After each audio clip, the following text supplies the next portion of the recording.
అందరికీ నమస్కారం. Welcome to Sai competitive academy YouTube channel. మనం ప్రతిరోజు కూడా కరెంట్ అఫైర్స్ డిస్కస్ చేస్తున్నాం. సో, అందులో భాగంగా ప్రెజెంట్ మనము జూలై 14 తేదీకి సంబంధించిన కరెంట్ అఫైర్స్ అయితే చూద్దాం. ఇక్కడ మనం కరెంట్ అఫైర్స్ అటువంటిది క్విజ్ రూపంలో డైరెక్ట్‌గా మనము డిస్కస్ చేయడం జరుగుతుంది. సో, మొదటి ప్రశ్న చూడండి ఇక్కడ. ఏ రాష్ట్ర ప్రభుత్వం నుంచి భారత రైల్వే మొదటిసారి దేశ సరిహద్దులు దాటి బంగ్లాదేశ్‌లోని బెనాపోల్‌కు పొడి మిరపకాయలతో ఒక ప్రత్యేక పార్సెల్ లైన్ అయితే పంపింది? సో, మరి మొట్టమొదటిసారిగా మన ఇండియన్ రైల్వే అయితే మరి బంగ్లాదేశ్‌కి అయితే పొడి మిరపకాయలు అయితే పంపింది. అది ఏ రాష్ట్రం నుంచి అయితే పంపారు అనేటువంటిది అయితే అడుగుతున్నారు. మరి ఆంధ్రప్రదేశ్, కర్ణాటక, తమిళనాడు, కేరళ. సో, మనకు తెలుసు మిరపకాయలు ఎక్కడ ఫేమస్, పొడి మిరపకాయలు చూసుకున్నట్టయితే మన ఆంధ్రప్రదేశ్‌లోనే. కాబట్టి ఆప్షన్ ఏ ఆంధ్రప్రదేశ్. ఎక్కడంటే అది కూడా తెలుసు అందరికి కూడా ఎక్కడ బాగా పండుతాయనేటువంటిది గుంటూరు జిల్లా మిర్చి. సో, కాబట్టి గుంటూరు జిల్లా రెడ్డిపాలెం నుంచి వీటిని అయితే ఎగుమతి చేయడం జరిగింది బంగ్లాదేశ్‌కి. సో, చాలా ఇంపార్టెంట్ బిట్ ఇది.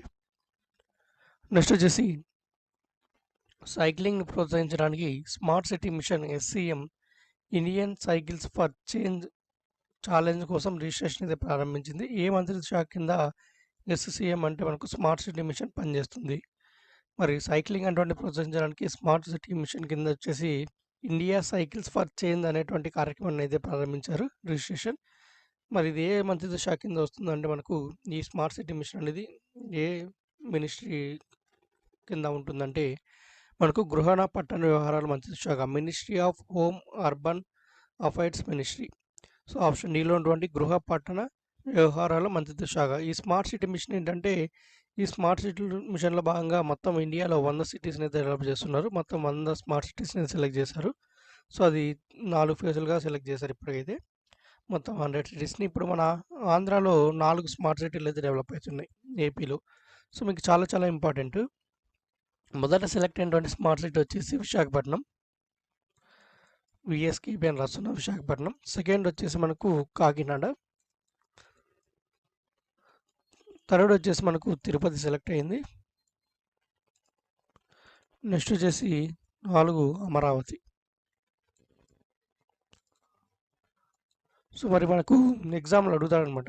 రెండవ స్మార్ట్ సిటీ మిషన్లో భాగంగా రెండవసారి ఎన్నికైనటువంటి సిటీ ఏదంటాడు? ఎందుకంటే ఇది అడిగాడు 2018 డిఎస్సిలో చేసే మనకు కరెంట్ అఫైర్స్ సెక్షన్‌లో ఈ బిట్ పడింది. జీకే కరెంట్ అఫైర్స్ సెక్షన్‌లో మరి స్మార్ట్ సిటీ మిషన్‌లో భాగంగా మనకు ఆంధ్రప్రదేశ్ నుంచి ఎన్నికైన రెండవ సిటీ అన్నాడు. సో, మరి కాబట్టి మొదటిది, రెండోదేది, మూడోదేది, నాలుగోదేది తెలుసుకుంటే మీరు ఈ వరుస ప్రకారం గుర్తుపెట్టుకుంటే సరిపోతుంది. నెక్స్ట్ చూద్దాం. సుస్థిర అభివృద్ధి 2020పై ఐక్యరాజ్య సమితి ఉన్నత స్థాయి రాజకీయ ఫోరంలో భారతదేశం యొక్క రెండవ స్వచ్ఛంద జాతీయ సమీక్ష విఎన్ఆర్ వాలంటరీ ఇక్కడ ఇది ఏ సంస్థ సమర్పించింది? మరి సుస్థిర అభివృద్ధి 2020పై ఐక్యరాజ్య సమితి ఉన్నత స్థాయి రాజకీయ ఫోరంలో భారతదేశం యొక్క రెండవ స్వచ్ఛంద జాతీయ సమీక్షను ఏ సంస్థ సమర్పించిందంటే మనకు నీతి ఆయోగ్. నీతి ఆయోగ్ అంటే national institute for transforming India. NITI Aayog full form. నీతి అంటే national institute for transforming India. So, కాబట్టి ఫుల్ ఫామ్ కూడా ఇక్కడ అవసరం అనేటువంటి ఉద్దేశంతో రాశాను. మరి దీనికి సంబంధించిన సమాచారం మనం చూసుకున్నట్టయితే Niti Aayog national institution for transforming India Aayog presented India second voluntary national review. So, voluntary national రివ్యూని అయితే సబ్మిట్ చేసింది. ఎక్కడంటే United Nations high level political ఫోరంలో ఇది వర్చువల్‌గా అయితే జరిగింది. ఈ యొక్క ఈవెంట్ అయితే ప్రెజెంట్ ఉన్న కోవిడ్ సిట్యుయేషన్ వల్ల ఇది సస్టైనబుల్ డెవలప్మెంట్ 2020 మీద ఈ యొక్క రిపోర్ట్ అయితే అందించడం జరిగింది. మరి ఎప్పటి నుంచి ఎప్పటి వరకు జరుగుతుందంటే ఈవెంట్ జూలై 7 నుంచి జూలై 16 మధ్య ఈవెంట్ అయితే జరుగుతుంది. మరి under the aegis of the economic and social council. మరి దీని యొక్క థీమ్ ఏంటంటే ఈ యొక్క సమ్మిట్ యొక్క థీమ్ మనకు accelerated action and transformative pathways realising the decade of action and delivery for sustainable development అనేటువంటిది థీము. మరి మన ఇండియా ఆ రిపోర్ట్‌ని ఏ పేరుతో సబ్మిట్ చేయడం జరిగిందంటే ఈ యొక్క వాలంటరీ నేషనల్ రివ్యూ రిపోర్ట్ ఏదైతే ఉందో సెకండ్ టైం సబ్మిట్ చేసినది అది ఏ పేరుతో సబ్మిట్ చేయడం జరిగిందంటే decade of action taking SDGs from global to local. So, మరి సస్టైనబుల్ డెవలప్మెంట్ గోల్స్ అనేటువంటిది మనము గ్లోబల్ నుంచి లోకల్ వరకు తీసుకెళ్ళడం అనేటువంటిది ఇక్కడ ఈ టైటిల్‌తో నీతి ఆయోగ్ వాలంటరీ నేషనల్ రివ్యూ రిపోర్ట్‌ని అయితే సబ్మిట్ చేయడం జరిగింది. ఎక్కడంటే United Nations high level political ఫోరంలో. అలాగే ఇంకా నీతి ఆయోగ్ సంబంధించి కూడా చూద్దాం ఒకసారి మీకు రివ్యూ అవుతుంది. నీతి ఆయోగ్ 1 జనవరి 2015 నాడు ఏర్పడింది. మరి నీతి ఆయోగ్ సంబంధించి ప్లానింగ్ కమిషన్ ప్లేస్లో ఈ నీతి ఆయోగ్ రావడం జరిగింది. నీతి ఆయోగ్ ప్రజెంట్ చైర్మన్ వచ్చేసి మనకు ఎవరైతే ప్రైమ్ మినిస్టర్ ఉంటారో ఆయనే మరి మోడీ చైర్మన్ వచ్చేసి. తర్వాత మనకు వైస్ చైర్మన్ వచ్చేసి మనకు రాజీవ్ కుమార్. అలాగే సిఇఓ ఎవరంటే మనకు అమితాబ్ కాంత్. సిఇఓ వచ్చేసి అమితాబ్ కాంత్ అండి. మరి చైర్మన్ వచ్చేసి Narendra Modi, vice chairman Rajiv Kumar, CEO వచ్చేసి అమితాబ్ కాంత్. నీతి ఆయోగ్ ఎప్పుడు ఏర్పడిందంటే 1 జనవరి 2015. నెక్స్ట్ వచ్చేసి వీసాతో బ్యాంకు కార్డుదారులకు సురక్షితంగా ఉంచడానికి ఏ బ్యాంక్ వీసాతో భాగస్వామ్యం కలిగి ఉంది? మరి వీసా మనం కార్డ్స్ యూజ్ చేస్తుంటాం. సో ఆ యొక్క ట్రాన్సాక్షన్స్ అంటే మనం ఆన్లైన్లో యూజ్ చేస్తుంటాం. వివిధ వెబ్సైట్స్లో షాపింగ్ కావచ్చు, ఏమైనా పేమెంట్స్ చేయడానికి కావచ్చు, బిల్లులు కట్టడానికి. సో ఆ యొక్క వీసాకి సంబంధించి ఇంకా మరింత భద్రత కల్పించేందుకు ఆ యొక్క కార్డుదారులకు ఇటీవల ఏ బ్యాంక్ వీసాతో భాగస్వామ్యం కలిగిందంటే మనకు ఫెడరల్ బ్యాంక్. Option B Federal Bank. తర్వాత ఫిస్సీ యొక్క ఎకనామిక్ అవుట్లుక్ సర్వే ప్రకారం ఫైనాన్షియల్ ఇయర్ 2021లో భారతదేశం యొక్క జీడిపి వృద్ధి ఏమిటి? సో ఎంత ఉందని అంచనా వేస్తుంది ఫిస్సీ అంటే మనకు federation of Indian chambers of commerce and industry. So వీళ్ళ ప్రకారం 2021లో మనకు ఫైనాన్షియల్ 2021లో భారతదేశం జీడిపి ఎంత ఉండబోతుంది అనేటువంటిది అంచనా వేశారంటే ఆప్షన్ ఏలో ఉన్నటువంటి -4.5%, 4.5% కాంట్రాక్షన్. సో -4.5% అనేది ఇక్కడ కరెక్ట్ అయిన సమాధానం. వాణిజ్య మరియు పరిశ్రమల మంత్రిత్వ శాఖ యొక్క డేటా ప్రకారం 2019-20లో భారతదేశం యొక్క అగ్ర వాణిజ్య భాగస్వామి ఏ దేశం? మరి అగ్ర వాణిజ్య భాగస్వామి ఏ దేశం అంటే మనకు 2019-20 సంవత్సరం సంబంధించి యునైటెడ్ స్టేట్స్ అమెరికా వాళ్ళు. సో రెండవసారి మనకు 2018-19లో వాళ్ళే, 2019-20లో కూడా యునైటెడ్ స్టేట్సే. మరి వాళ్ళ డేటా ప్రకారం చూసుకున్నట్టయితే 2019లో దాదాపుగా మనకి ఎంత ట్రేడ్ జరిగిందంటే మనకు $88.75 బిలియన్ మన ఇండియా ట్రేడ్ జరిగింది ఇక్కడ, యూఎస్ అయితే ఇండియాలో. 2018-19లో అయితే 87.96 బిలియన్స్. మరి దీనికంటే ముందు ఎవరు టాప్ ఉండేవాళ్ళంటే 2013-14 నుంచి 2017-18 వరకు మనకు ఈ అన్ని ఇయర్స్లో కూడా చైనానే మనకు టాప్ ట్రేడర్ అయితే ఉండేది ఇండియాలో. కాకుంటే ఇప్పుడు మాత్రం యూఎస్ అయితే గత 2 సంవత్సరాల నుంచి యూఎస్ అయితే టాప్లో ఉంది. మరి ఈ యొక్క మినిస్ట్రీ ఎవరు రిలీజ్ చేశారంటే ministry of commerce and industry వాళ్ళు రిలీజ్ చేశారు ఈ రిపోర్ట్ని, ఈ యొక్క డేటాని. మరి ప్రజెంట్ మినిస్టర్ ఎవరంటే ఈ యొక్క మినిస్ట్రీకి, మంత్రిత్వ శాఖకు మినిస్టర్ ఎవరంటే మనకు పీయూష్ గోయల్.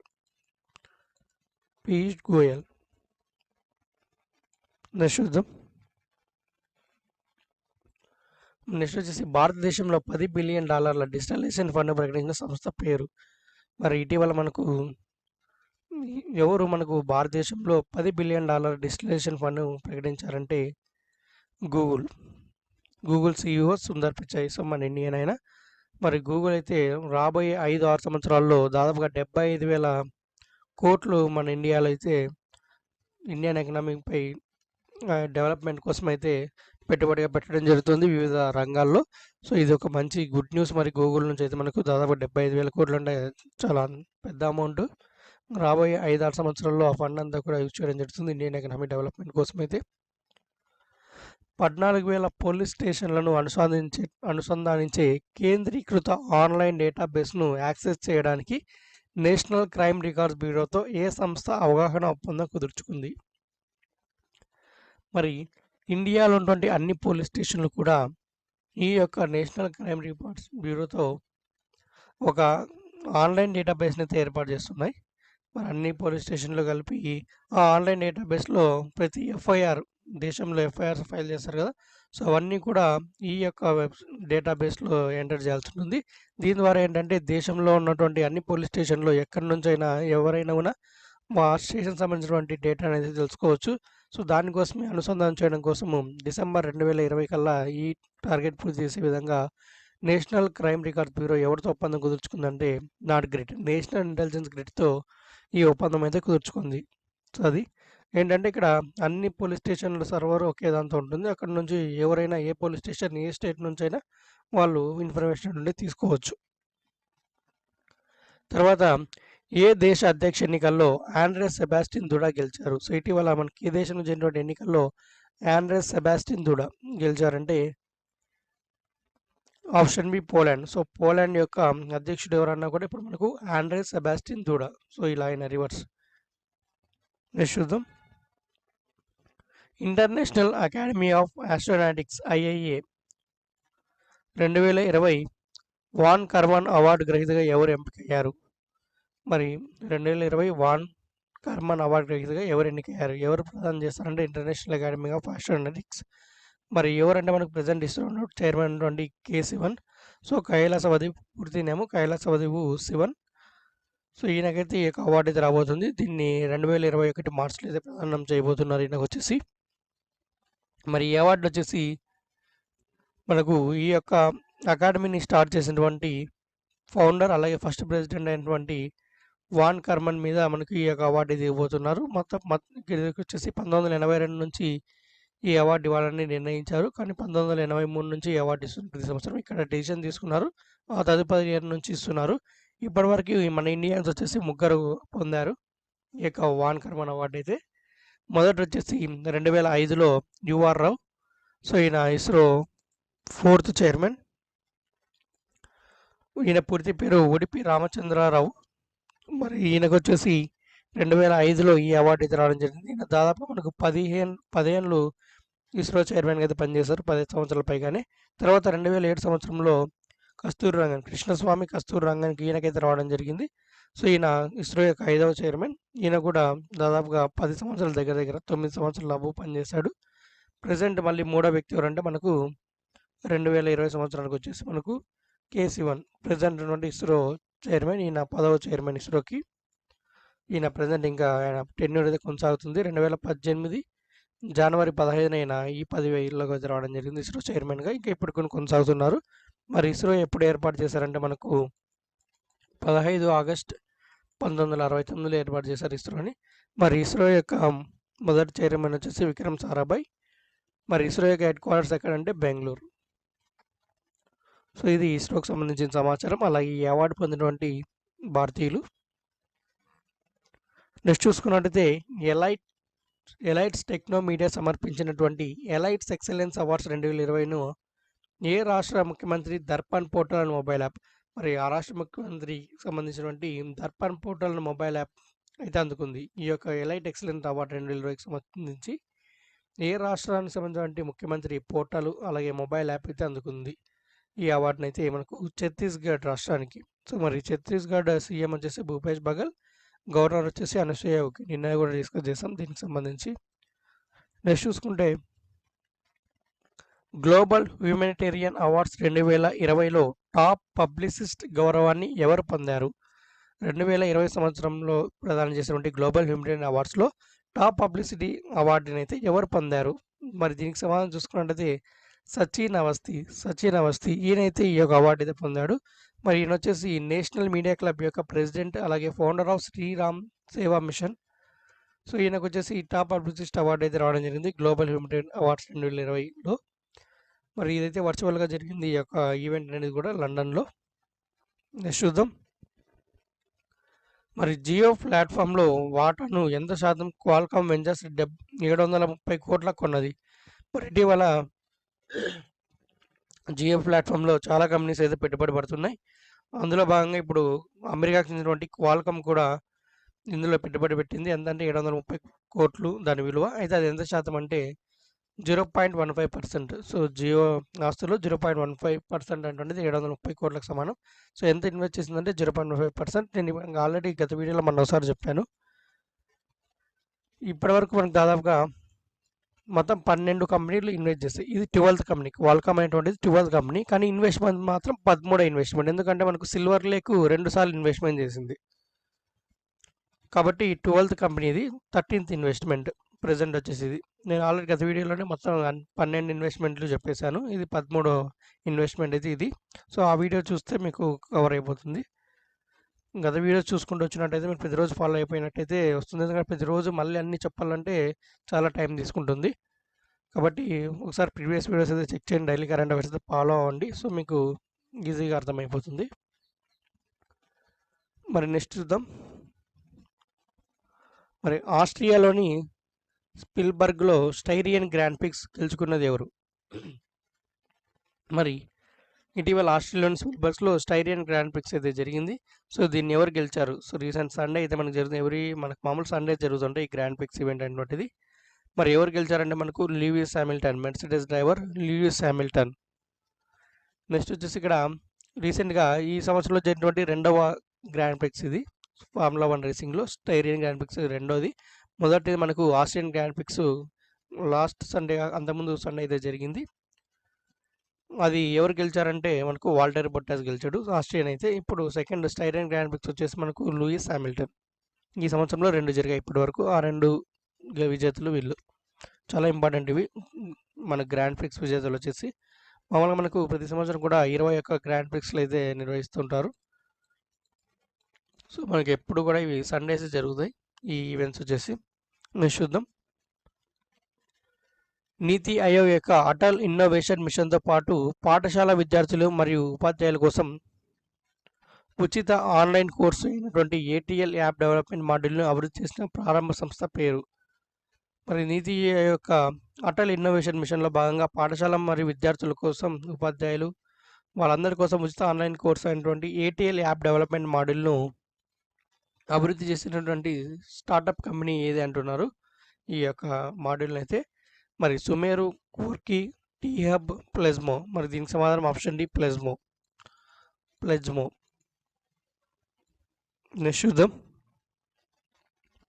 మరి బ్రాడ్ గేజ్ నెట్వర్క్లోని అన్ని మార్గాలను ఏ సంవత్సరంకు విద్యుదీకరించాలని భారత రైల్వే యోచిస్తుంది.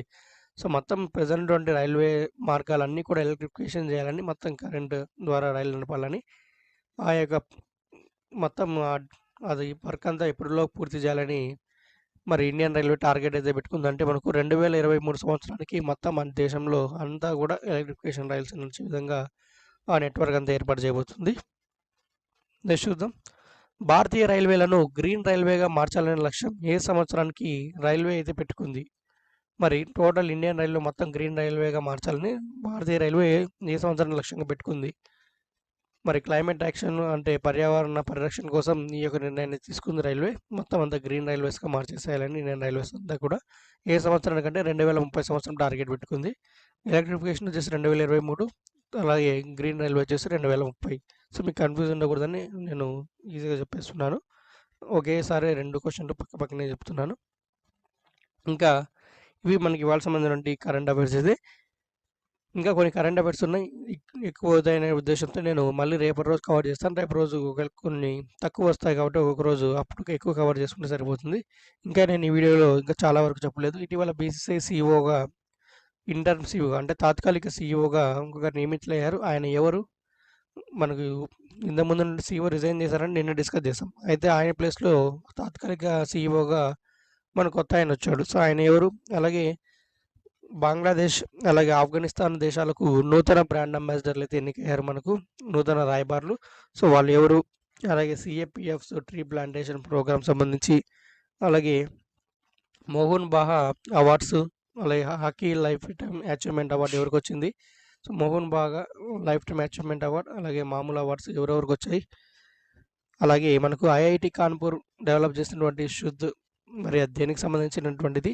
సో దాని పూర్తి వివరాలు.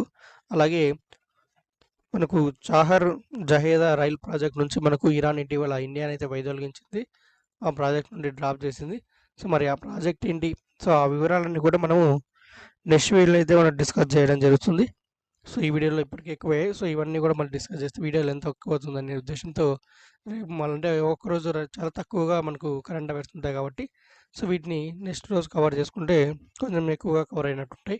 సో మీకు ఏమి ప్రాబ్లం అయితే ఉండదు, ఎందుకంటే ఒకరోజు అటు ఇటు అయినా కూడా మీరు ఎగ్జామ్స్ ఏమి రాయరు కాబట్టి వెంటనే మీకు అన్ని కరెంట్ అఫైర్స్ కూడా కవర్ చేయడం జరుగుతుంది.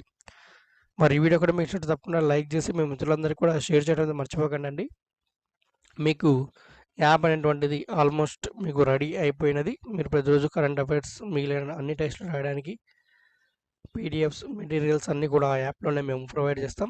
ఇంకా మేము ఆల్మోస్ట్ రెడీ అయింది వాళ్ళకి యాప్ అయితే వచ్చేసి ప్లేస్టోర్లో మీకు త్వరలోనే ఒక 2-3 డేస్లో ప్లేస్టోర్లోకి అవైలబుల్లోకి అయితే వస్తుంది. సో అప్పుడు ఇన్ఫామ్ చేస్తేనే మీరు డౌన్లోడ్ చేసుకోవచ్చు యాప్ కూడా, మన సాయి కాంపిటేటివ్ యాప్ అనేటువంటిది.